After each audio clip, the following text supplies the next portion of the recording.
안녕하세요. 새롭게 하소서의 임동진입니다. 안녕하세요. 고은아입니다. 작년 우리나라 이 자살률이 역대 최고치라고 합니다. 하루에 43명이 스스로 목숨을 끊었고요.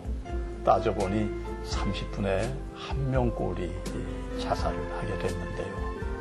참으로 생사의 갈림길에서 그들은 얼마나 외롭고 두려웠을까. 그런데 만약 그 순간에 살아계신 우리 주님을 만났더라면 그들의 선택은 정말 달라지지 않았을까 하는 생각을 해보게 됩니다. 네, 오늘 모신 분이 바로 생사의 갈림길에서 우리 예수님을 만나서 그 삶이 놀랍게 변하신 분이십니다. 유복녀로 태어나서 온갖 멸시와 천대를 받고 살아온 여인, 그리고 그로 인해서 상처와 증오로 똘똘 뭉쳐져 있던 그런 여인입니다. 그런데 죽음 직전에 우리 주님을 만났습니다. 그리고 그 삶이 놀랍게 변했습니다.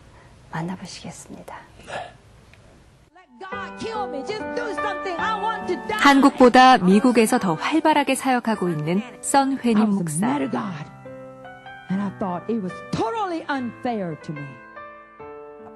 미국 유수의 기독교 방송은 그녀의 삶과 사역에 주목하고 있다. 드라마틱한 그녀의 삶은 재수 없는 아이라는 다큐멘터리로 만들어졌고 간증과 설교자로 주님을 찬양하며 예배하고 있다.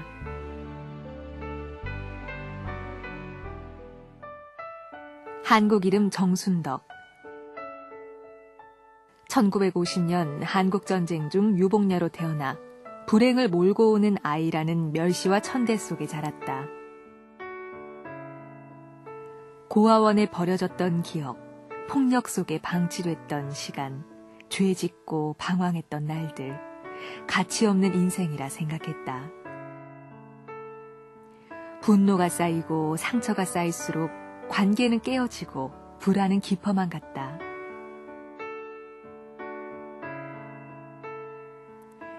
그러나 주님은 그녀를 버리지 않으시고 미국에서 만나주셨다.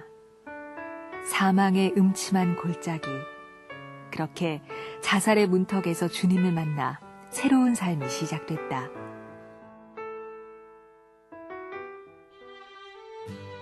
상처받은 자에서 상처를 치유하는 사람으로, 또 강력한 중보자로 우뚝 서기까지. 한국을 원망하며 떠난 그녀가 40년이 지난 오늘 한국과 열방을 품는 용사가 되기까지 주님은 어떻게 그녀의 삶을 만드셨을까? 그 사연 속으로 들어가 보자.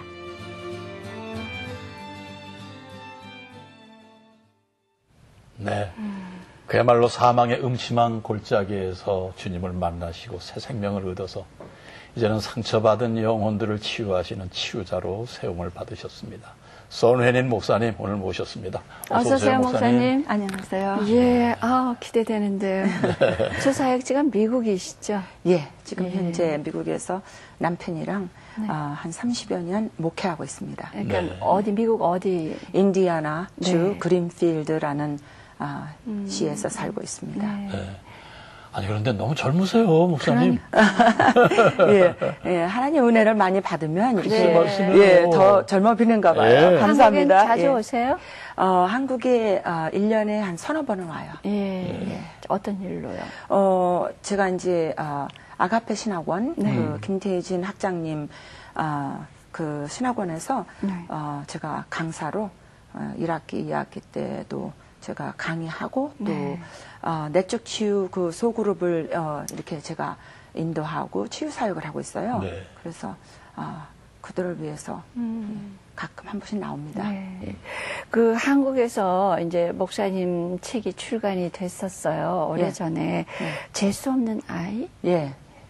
그 제목이 약간 충격적이에요. 예. 그것이 제가 1950년도에 그때 6.25 전쟁 나고 그리고 제가 9월 달에 태어났거든요. 근데 어머니 뱃속에 제가 있을 때 아버지가 돌아가셨잖아요. 그러니까는 제가 세상에 태어나면서부터 이제 유복녀라는 이름을 얻게 되었는데 제가 세상에 태어나면서 너무 많이 이렇게 울었대요. 이렇게 전쟁 중이라 모두가 다 불안한 상태에 있는데 제가 너무 많이 울고 또 이렇게 그 우리 할머니 또 주위 사람들이 제가 재수가 없는 아이가 돼서 이렇게 아버지 전쟁 중에 돌아가시고 세상에 태어나면서부터 아버지도 한 번도 만나보지도 못했고 그래서 제가 그 서러움에 저렇게 우는가 보다. 그러니까 참 재수가 없는 아이다. 예, 그렇게 이제 저에게 이름을 붙인 것 같아요. 몇 번째 자녀로 태어났어요? 제가 이제 어머니가 오남매 이미 이제 아버지 돌아가시기 전에 오남매 그리고 이제 제가 여섯 세상에 번째. 태어나기 전에 그러니까 6번째로 이제 태어날 때에 아버지가 돌아가신 거죠. 아하. 그러셨군요. 예. 그래서 이제 그렇게 성장하시면서 이 땅에서 상처받은 그 상처가 예. 도저히 씻겨지지 않으셔서 그래서 이제 미국으로 향하시는 겁니까? 예. 제가 이제 너무 많이 울어서 네. 어머니가 어떻게 저를 할 수가 없을 정도까지 온 거예요. 네. 그러니까 또 저뿐만이 아니라 다른 형제들도 있으니까. 다 살기 어려울 때니까. 그렇죠. 전쟁 중이고 제가 2살 때 이제 어머니가 이제 서울에서 이제 제가 낳았는데 네. 서울에서 이제 안성으로 이제 어머니가 피난을 가셨다가 그래서 이제 한 2년 후에 어머니가 이제 다시 용산에 저의 집으로 돌아오는 중에 네.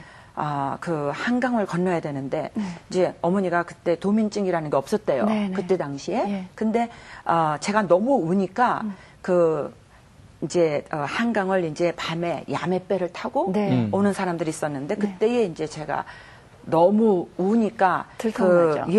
그 같이 야매배를 타려고 숨어 있던 사람들이 겁이 나니까 저희 어머니를 쫓아내 버린 거예요. 그래서 어머니가 이제 부평에 할머니 집이 있으니까 외할머니 집에 가서 이 딸을 좀 맡아달라. 내가 서울 갔다가 오겠다 네. 했는데 외할머니가 어머니가 그러니까 외할머니에게 아들만 5에다가 네. 어머니가 외딸이었어요. 세상에. 그러니까 외할머니한테는 또 어머니가 너무 귀한 그렇죠. 딸인데 너무 고생문이 화난 거야. 이 막내가 네. 일만 저지르는 거예요. 가는 곳마다. 너무 울고 소리 지르니까. 네. 그래서 쟤는 너는 쟤 키울 사람이 아니다. 버려라.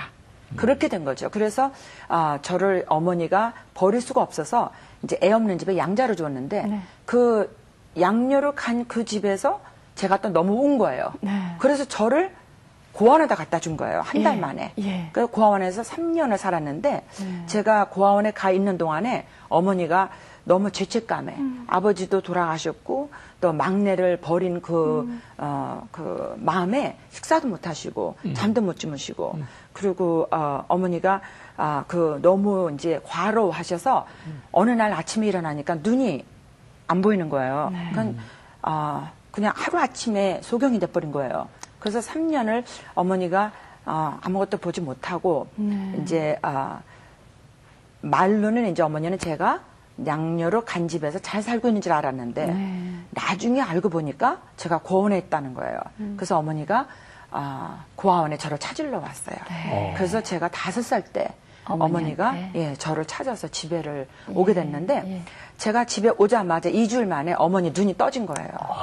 예, 그래서 그때부터 아마 이제 그만큼 하나님께서는 마음고생이 심하신 거지. 기적을 우리 가정에 주셨는데 제가 그 고아원에 있을 때 그 미국 사람들이 그 천주교 그 미셔너리가 그 고아원을 하고 있었대요. 그러니까는 저한테 예수님을 심어준 것 같아요. 3년 동안에. 그랬을 때 이제 기도하는 것도 제가 배웠고 그 집에 와서 우리 가족들에게 기도하자고 밥만 먹으면 이제 밥 먹기 전에 기도하자고 그러면은 어머니나 우리 형제들이 그 당시에는 뭐 예수님이라는 그걸 들어보지도 못했었고 그래서 저를 시끄럽다고 그럼 제가 또 울고 이제 좀 떼깡을 부리고 그랬는가 봐요. 그랬는데 그때에 참 지금 생각해 보면은 제가 우리 가족들에게 예수님을 모르면서도 5살 때에 예수님을 전하고 싶었던 게 있었던 것 같아요. 근데 우리 가족들이 하나도 받아주질 않았어. 저를 그냥 시끄러하고. 근데 30년 후에 하나님이 저를 통해서 우리 온 가족을 뭐 형제들뿐만이 아니라 뭐 남편들, 예? 언니들이 이제 많으니까 뭐 형부 또 애들까지 조카들까지 다 구원시키는 그런 정말 축복을 저에게 주셨어요. 그래서 어머니가 눈이 떠졌으니까 그때부터 이제 어머니가 장사도 하고 네. 이제 자녀들을 키우는데 이제 열심히 사셨죠.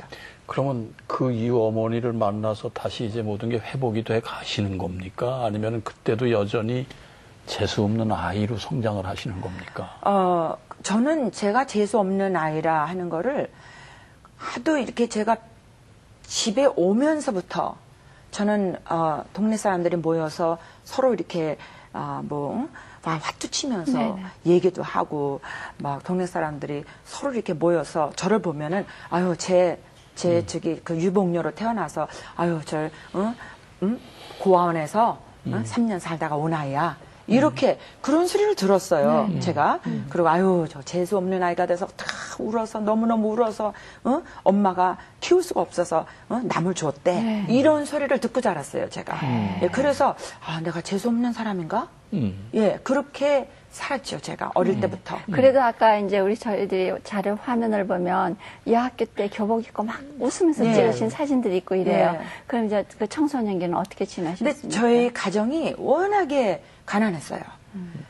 어머니가 혼자서 그 6남매를 키우시기에 너무 힘들으셨고,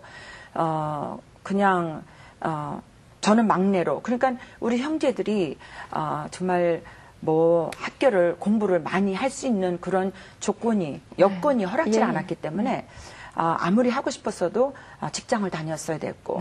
근데 저는 이제 막내고 또 이제 시대가 조금씩 이제 달라지는 그런 상황에서 제가, 굉장히 좀 고집이 있었어요. 뭔가 한다 그러면은 좀 이렇게 추진하는 그게 있었어요. 그러니까 나는 공부를 해야만이 부자로 살 수 있다는 그런 생각을 가지고 있었어요. 그러니까 어떻게 해서라도 나는 공부를 해야 돼. 어떻게 해서라도 나는 부자가 돼야 돼. 어떻게 해서라도 난 잘 살아야 돼. 나는 어머니 그냥 우리 가족들 맨날 치고받고 막 그냥 조그만 방에서 7식구가 살기가 너무너무 힘들었어요. 그러니까 거기에서 벗어나고 싶었어요. 그러니까 내가 부자가 되면 이런 가난에서 벗어나고 또 가정이 힘들어지면 힘들어질수록에 이제 저희 오빠가 몸이 어릴 때부터 이렇게 아팠어요. 외아들인데 딸만 5세 이제 오빠가 외아들인데 몸이 너무 아프니까 어머니가 그 아들 하나 중심으로 사신 거예요. 그렇죠. 그 아들 외아들 어떻게 해서라도 이 외아들을 살려야 되는 거예요. 그럼 어머니가 일하시면은 그 돈을 그냥 들어오는 대로 아들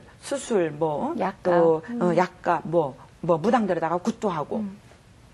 근데 저는 그런 걸 보면서 나는 그게 너무 싫었어요. 어머니가 막 부탁을 하는 게. 그러니까 나는 어떻게 해서 공부를 해야 돼. 내가 부자만 되면은 그러면은 우리 형제들이 다 또 제가 또 우리 형제들에게 구박을 많이 받은 것 같아요. 어렸을 때. 왜냐면은 제가 조금만 이렇게 잘못하거나 또 아니면 집안에 이제 일이 힘들어질 때 저희 오빠가 입버릇처럼 저한테 그랬어요. 제가 우리 집에 들어오지 말았어야 돼.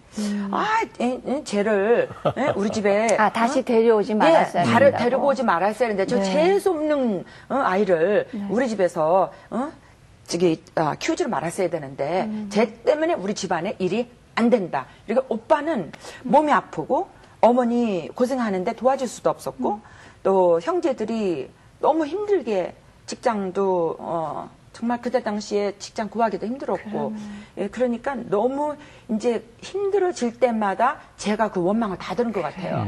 그리고 오빠가 다리 밑에서 주워왔다. 예, 옛날에 그런 얘기 너무 그런 얘기 많이 많았어요. 했죠. 예, 다리 밑에서 주워왔다. 너 때문에 우리 집안이 될 것이 안 돼. 그러니까 그 오빠의 그 폭언, 또 오빠가 저한테 바라는 게 나중에 제가 이제 구원받고 제가 오빠한테 오빠 왜 나 어릴 때 그렇게 많이 때렸어? 오빠 왜 이렇게 나를 힘들게 했어? 그리고 제가 물어봤었어요. 그랬더니? 오빠가 세상을 떠나기 전에. 예. 그랬는데 오빠가 저한테 그러더라고요. 우리 집에서 그래도 유일하게 기대를 한 게 너였다. 너가 너무너무 그 조그만 게 그 열심히 그 야간 학교를 다니면서 그 공부하려고 너가 그 열심히 살려고 하는 것이 어떻게 해서라도 너가 잘 살아보려고 하는 그걸 보고 나는 너를 기대를 했다. 기대를 했는데 너가 반항하고 말을 안 듣고 너 고집이 세가지고 그냥 너 멋대로 하니까 너를 사람 만들어 주려고 너를 때렸다. 근데 오빠가 그 분노가 엄청 많았어요. 그러니까 아버지 대신에 집안의 가장으로서 오빠가 그 리더 그 가장 노릇을 해야 되는데 할 수가 없었던 거예요. 네, 네. 그러니까 거기에 대한 죄책감. 근데 오빠는 젊음에 나가서 활동할 수 없는 그런 아픈 환자였었지만 네. 저는 또 굉장히 활동적이었어요. 어릴 때부터도. 그러니까 오빠가 제가 그 활동적인 게 마음에 안 들었던 것 같아요. 그렇죠. 그러니까 너는 하는 일마다 하면서 그러니까 제가 아무리 잘하려고 그래도 저는 찍힌 사람이야. 그러니까 맨날 울보, 네. 재수없는 아이, 문제야. 또 너는 아무것도 안 돼. 사람 노릇하기는 틀렸어. 그것이 그냥 저의 라이프에서 그래요. 제 이름보다도 순덕아 이 소리보다도 어휴 저 울보 그 소리 더 많이 들은 것 같아요. 네, 네. 아 저 재수없는 것 그걸 더 많이 들은 것 같아요. 그래서 그게 저의 삶 가운데서 완전히 받아들여졌어요.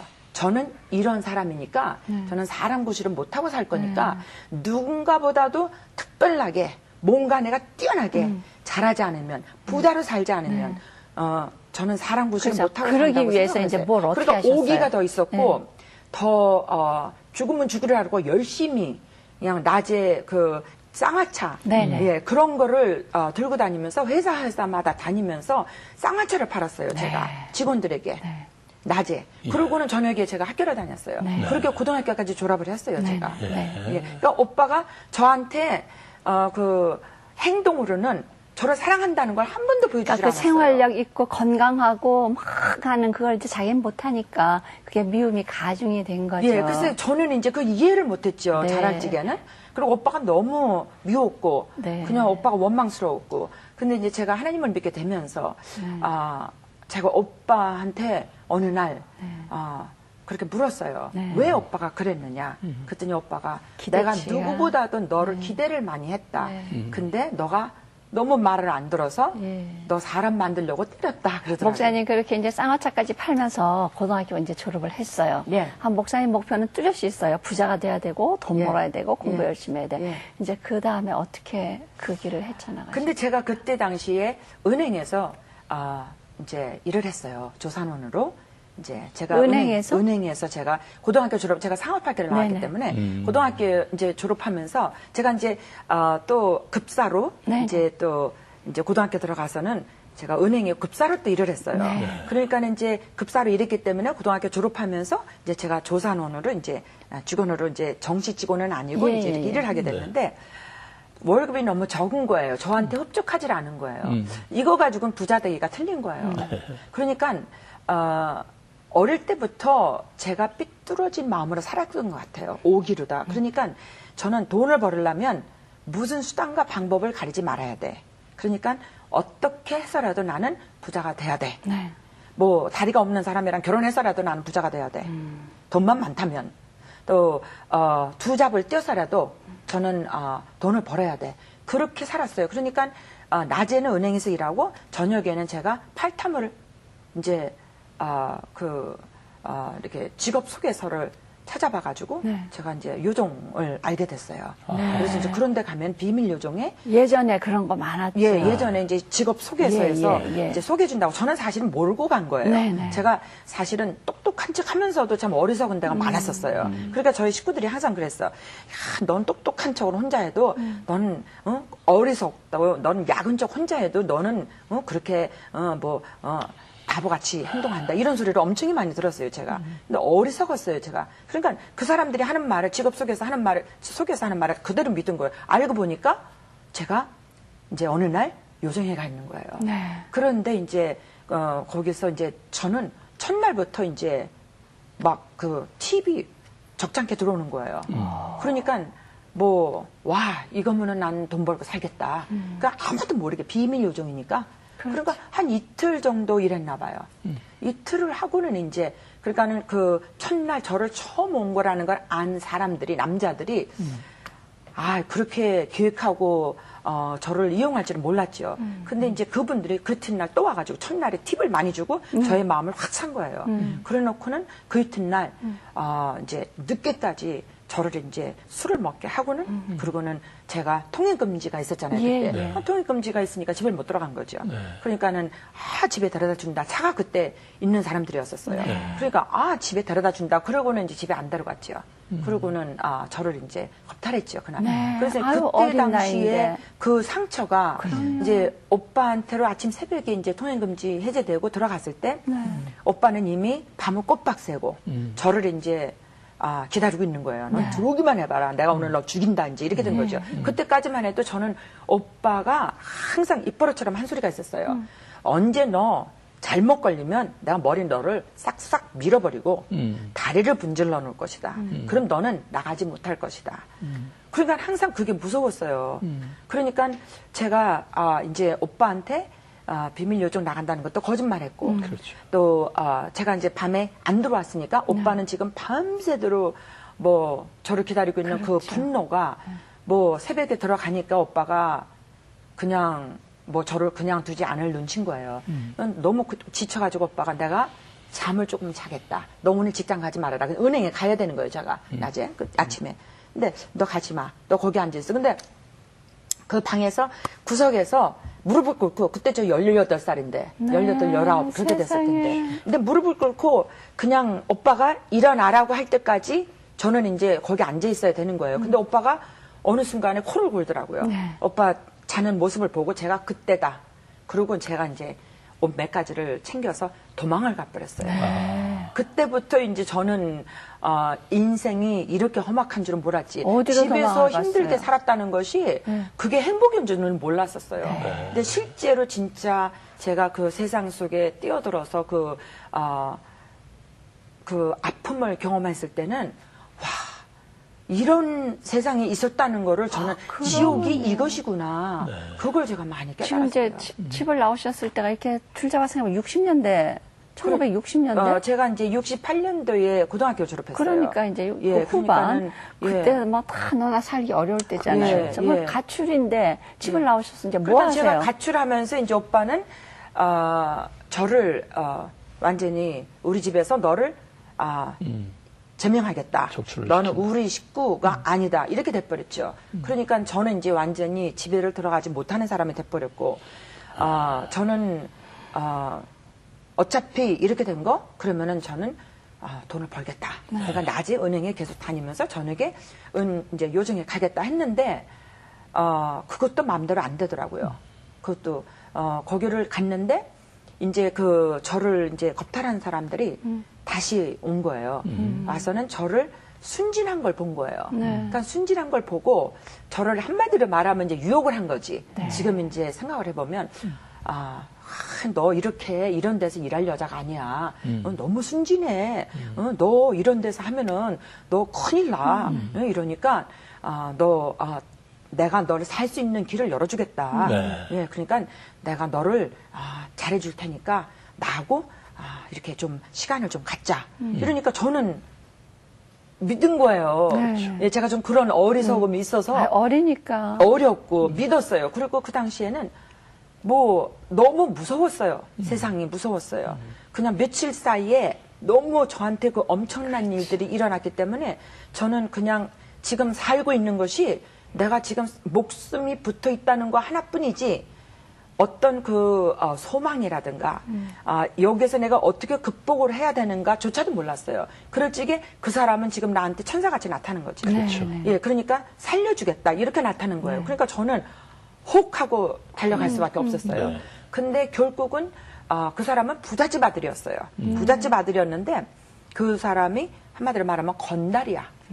예, 그러니까 부잣집 아들로서 뭐 배우 지망생, 뭐 이기생이라나 그렇다고 그래 그 당시에. 그랬는데 이제 저한테 이제 유혹을 하기를 내가 이런 사람이니까 나는 너에게 상처를 안 줄 것이다. 나는 너를 이렇게 잘 돌봐줄 것이다. 그랬는데 그것이 이제 결국은 동거까지 들어가게 되고 임신까지 하게 되고 또 임신을 하니까 이제 그 사람에게 이제 제일 먼저 들어온 것이 너는 나 만나기 전에 다른 사람이랑 관계가 있었다. 그러니까 그 아기를 내 아기라고 인정할 수가 없다.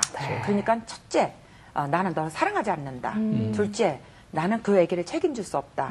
셋째, 나는 너랑 결혼하지 않는다.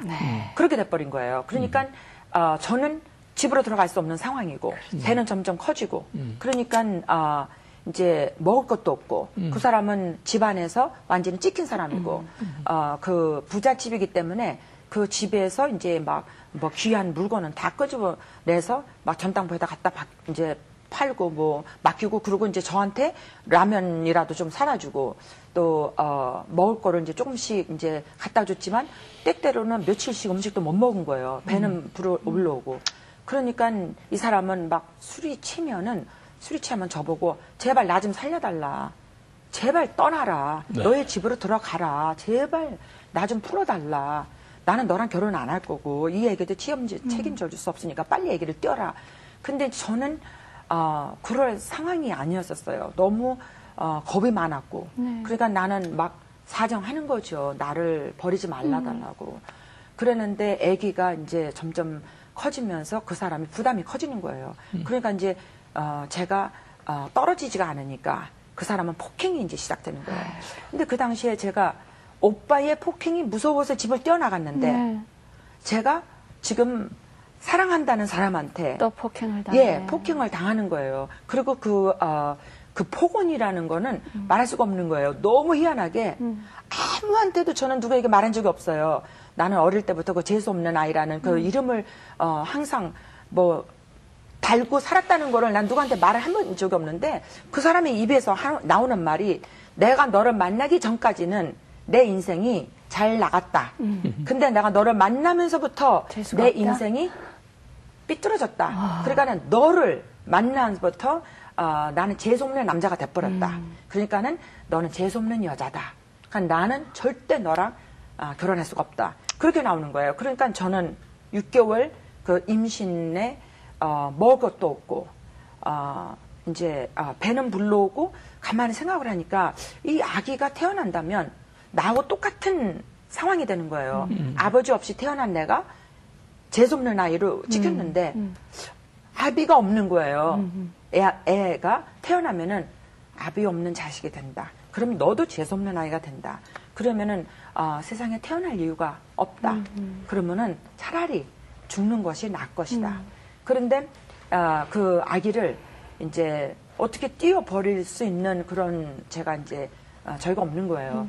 그러니까 이제 제가 한 가지 이제 생각을 한 게 내 정신으로는 할 수가 없으니까 술을 이제 먹고 그런데 뭐 계속 아기가 배에서 노는 거예요. 죽질 않는 거예요. 그래서 이거 아니구나. 그럼 내가 약을 먹어야지. 약을 먹고 죽어야 되겠다. 근데 그 당시에는 약방에서 지금은 그 약이 안 나온다고 그래요. 그게 이제 그 수면제였었는데 그 당시에 그걸로 많은 그 한국 사람들이 자살을 했기 때문에 그걸 15개 이상 팔질 않았어요. 약방에서. 그래서 제가 그 약방을 3군데를 갔어요. 그래서 거기 15개씩 45개를 사서 그걸 약방에서 그거를 사면서 그걸 물도 안 마시고 그걸 씹으면서 또 다른 약방에 가고 씹으면서 또 다른 약방에 가고 그러면서 이제 집에 도착해서는 이제 제가 쓰러진 거죠. 집에 도착해서 쓰러져서 제가 한 2, 3일 동안을 잠만 시큰 잔 거예요. 그랬는데 깬 거예요. 또 죽질 않은 거예요. 아니 죽고 싶은데 마음대로 죽지도 못하고 근데 내가 살았다는 그 친구가 내 뱃속에서 아기가 또 꿈틀거리는 거예요. 아이고. 그러니까 정말. 저는 그 아기가 꿈틀거릴 때마다 너무 저주스러운 거예요. 그러니까 막 너만 없으면 내가 툭툭 털고 일어나서 어떻게 무슨 짓이라도 하고 살 텐데 근데 너 때문에 내 인생도 여기서 이렇게 될 수밖에 없구나. 너 때문에. 그러니까 거기에 대한 그 분노가 나에 대한 분노가 이제 그 아기한테로 끊임없이 아기한테 그러시는 그러니까는 더 아기를 저주하고 그 아기가 태어나서는 안 되겠다. 또 제가 못된 짓을 많이 했잖아요. 술 먹고 이제 제가 했을 적에는 그만큼 이제 그걸 견딜 수가 있었는데 술 깨서는 그걸 견디지 못하는 거죠. 그럼 또 약을 먹고 그 약을 2번이나 먹었는데도 안 죽더라고요. 그럼 결국은 이제 일주일 정도 되니까 이제 하혈이 시작되더라고요.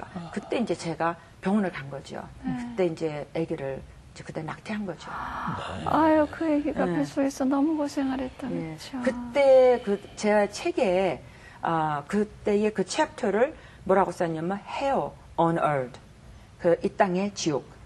예, 그게 저한테는 제 삶 가운데서 너무 많은 그 고통스러운 일이 있었지만 그때 당시에 제가 병원에 누워 있었을 때 그 아기를 지우고 또 하혈이 심했어요. 그래서 병원에 다시 들어갔어야 됐어요. 그때는 저는 이제는 죽는구나. 이제 마지막이구나. 그러고 들어오는 있는데 그때의 이제 두려움이 저한테 이제 내가 죽는다 하니까 이 어린 나이에 내가 이렇게 죽어야 하는구나 하는 생각을 할 때 막 겁이 나는 거예요. 그때 이제 하나님을 찾게 되더라고요. 그러니까 그때에 제가 중학교, 고등학교를 미션 스쿨을 나왔어요. 그러니까는 그 매주 수요일마다 학교에서 그 수요일 예배를 그거를 요구를 했어요. 그걸 수요일 예배를 보지 않았으면 학교를 갈 수가 없었어요.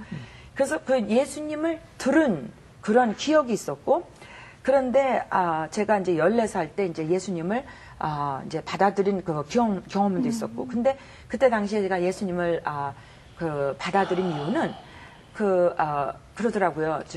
사람들이 예수님을 믿으면 천당에 가고 예수님을 안 믿으면 지옥에 간다. 아니 근데 그 목사님의 설교가 하나도 기억이 안 나요. 하나도. 근데 그 말만 기억이 나는 거예요. 내가 예수님을 믿으면 천당 가고 예수님을 안 믿으면 지옥 간다. 근데 그때 그 14살 때에 내가 생각하기를 내가 지금 사는 게 이 땅에서 사는 게 지금 지옥인데 그럼 이거보다 더 험악할 곳이 지옥이라면 나 그럼 지옥에 안 가. 그리고 그때 그러면 예수님을 내가 받아들였어요. 근데 예수님을 받아들이고 집에 가서 어머니한테 엄마 나 예수님을 믿어 그랬더니 어머니가 난리가 난 거예요. 그때 당시는 어머니는 오빠 때문에 무당을 데려다가 굿을 맨날 할 때예요. 뭐 일주일마다 뭐 그냥 자주 엄마가 그렇게 무당을 찾아다닐 때예요.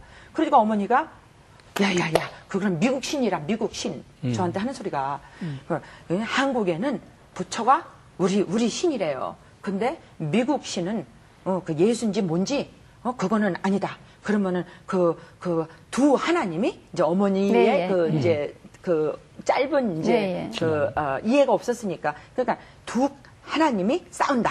그러면은 큰일 난다. 우리 집안이 망한다. 그러니까 그런 예수님인지 뭔지 받아들이면 안 된다.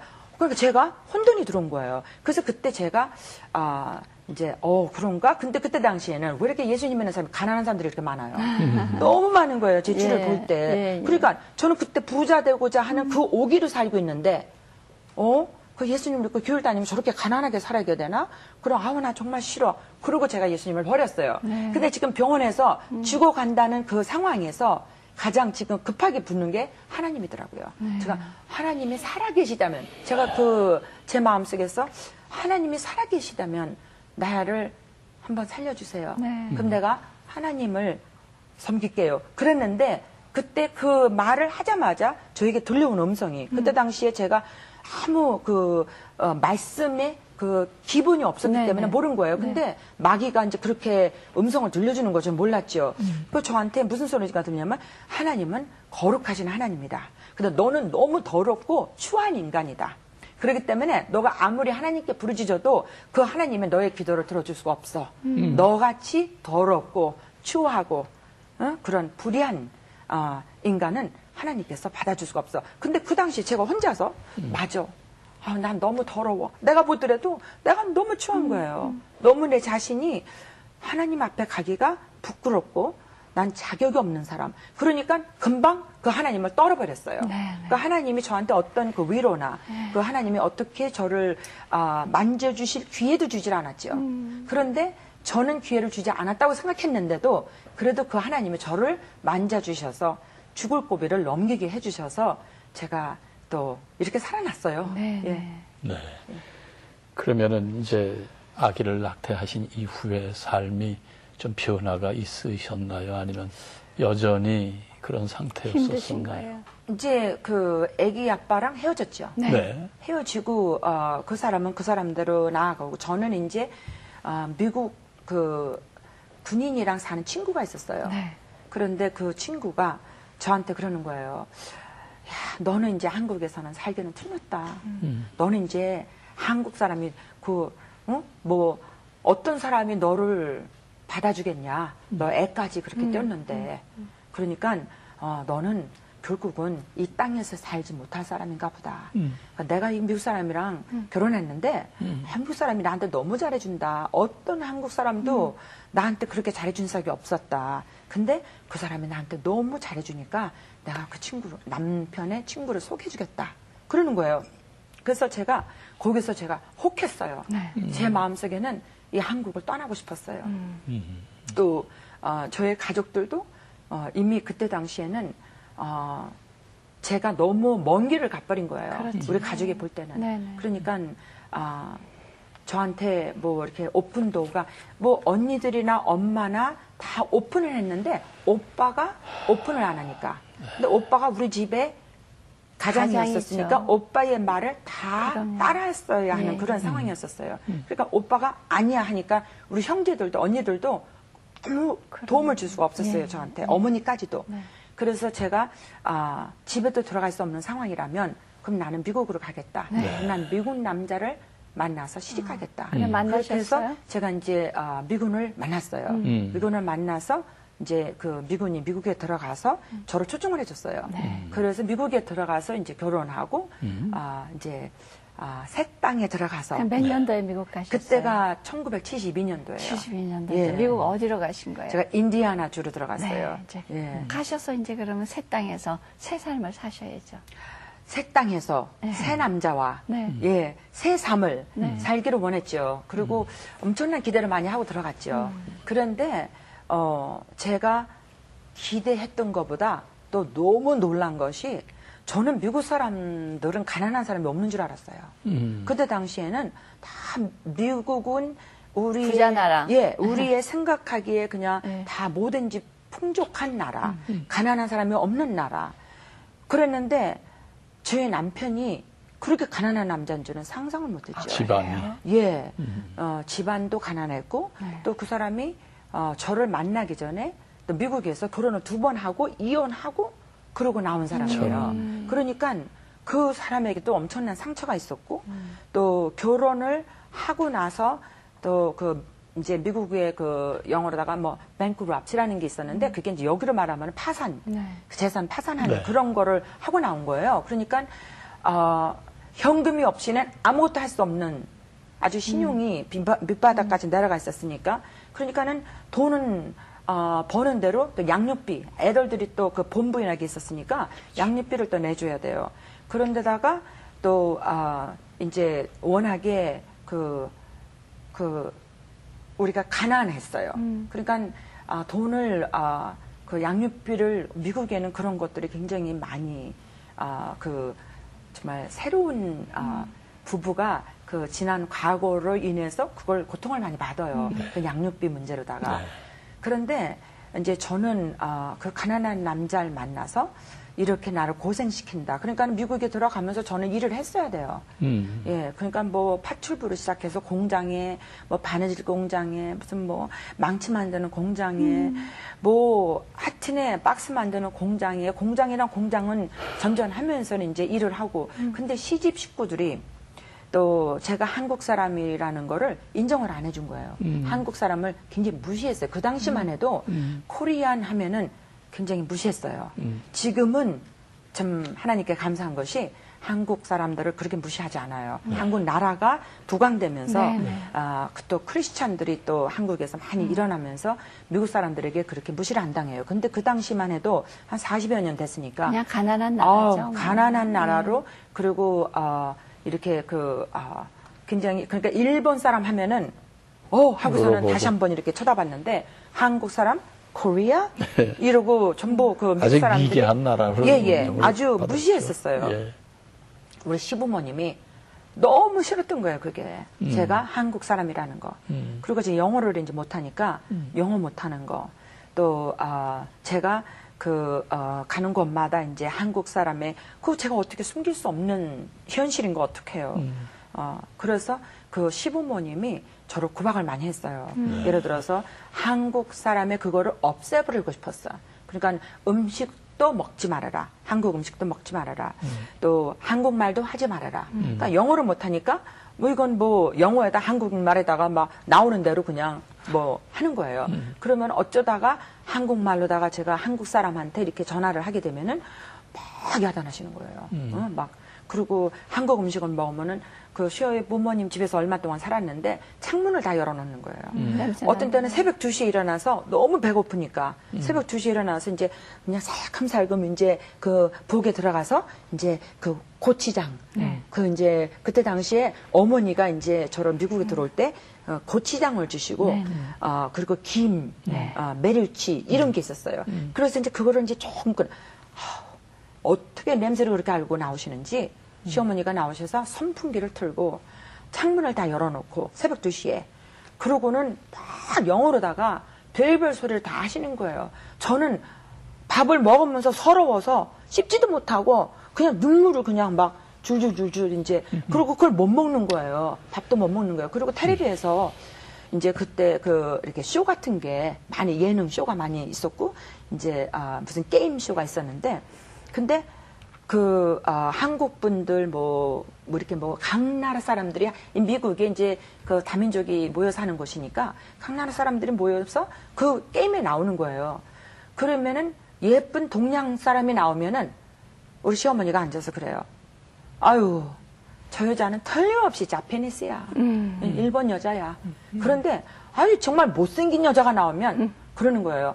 아유 저 여자는 틀림없이 코리안일 거다. 그러는 거예요. 그러니까 이 언어로 저를 알게 모르게 계속 그 저를 압박하고 누르고 그래서 거기에 대한 그 반발, 거기에 대한 그 원망, 그 상처가 엄청 컸죠. 그래서 어떻게 이어지십니까? 그냥 견디고 가시는 거예요? 그 가정이 계속 유지가 될 수 있었습니까?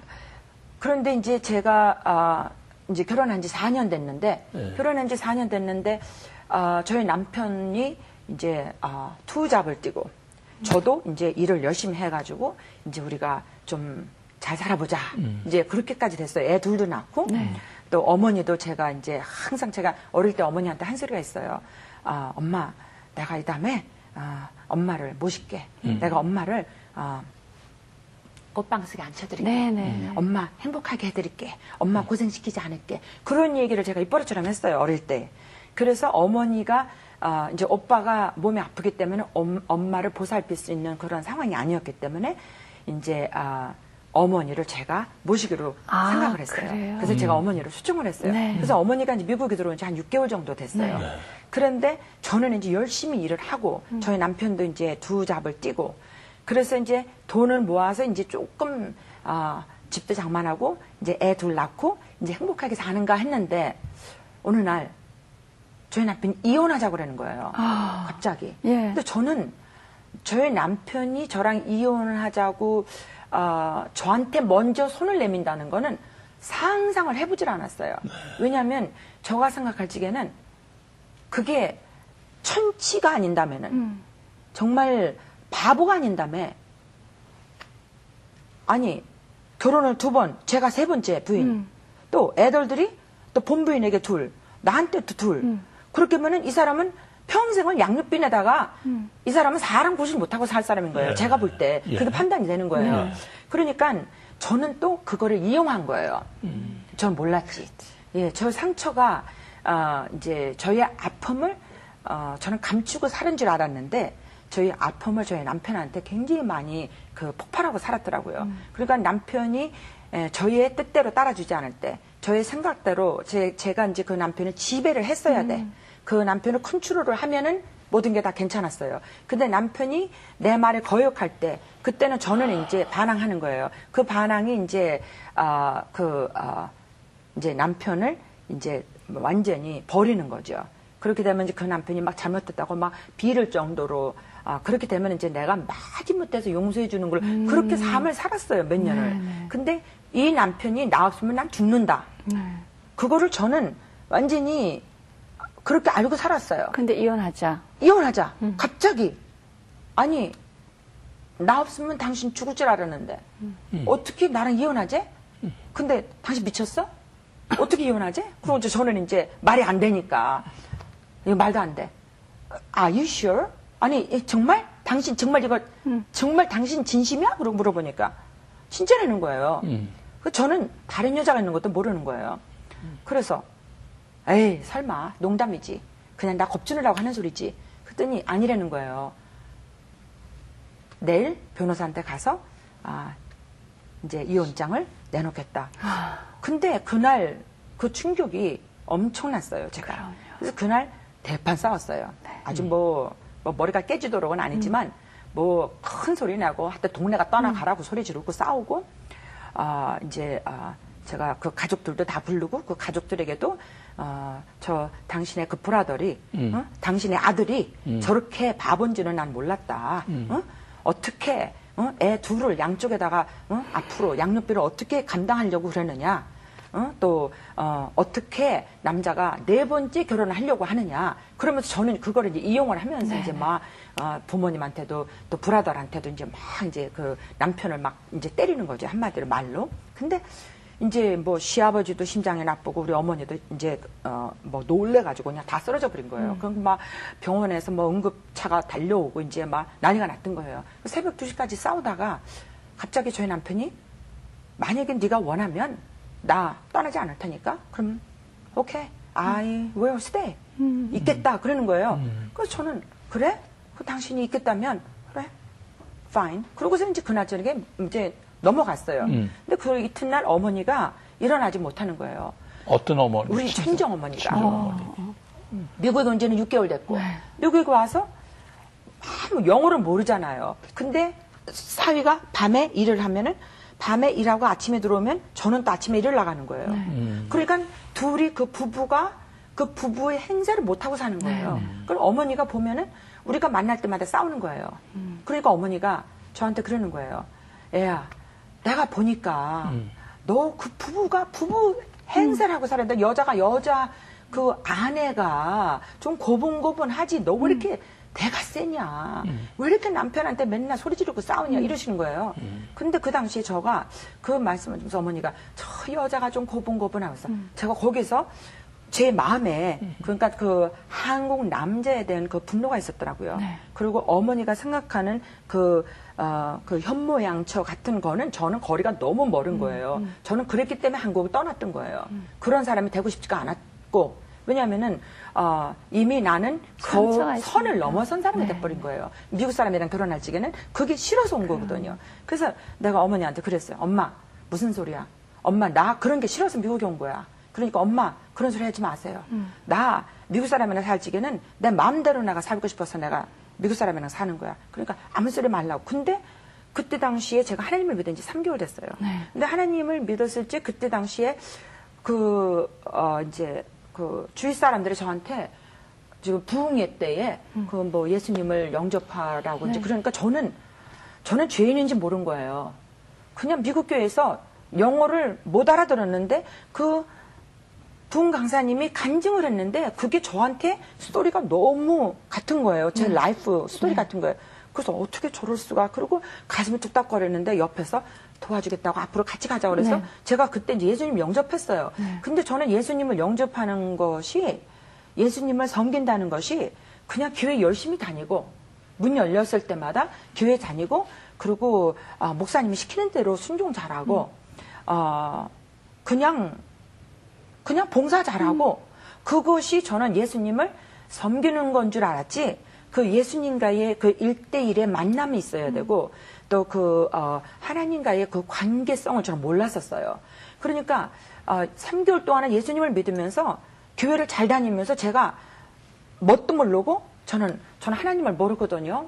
그러니까 하나님을 알고 싶어요. 그게 제 입버릇처럼 기도를 그렇게 했어요.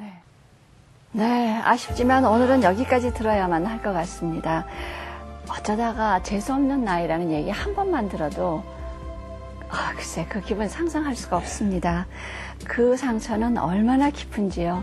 여자들에게는 소망의 빛이 들어갈 수도 없습니다. 그러나 그 어두운 삶 가운데서 주님을 만나시고 빛이신 그 주님이 변화되게 하신 그 삶이었습니다.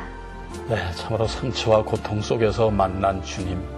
그 주님이 우리 써내린 목사님의 삶을 어떻게 만져가셨는지 내일을 기대해 주시기 바라면서요. 오늘 새롭게 해서 여기서 마치고 저희는 내일 이 시간에 다시 뵙도록 하겠습니다. 시청자 여러분, 안녕히 계세요. 프로그램을 위해 도움을 주신 분들께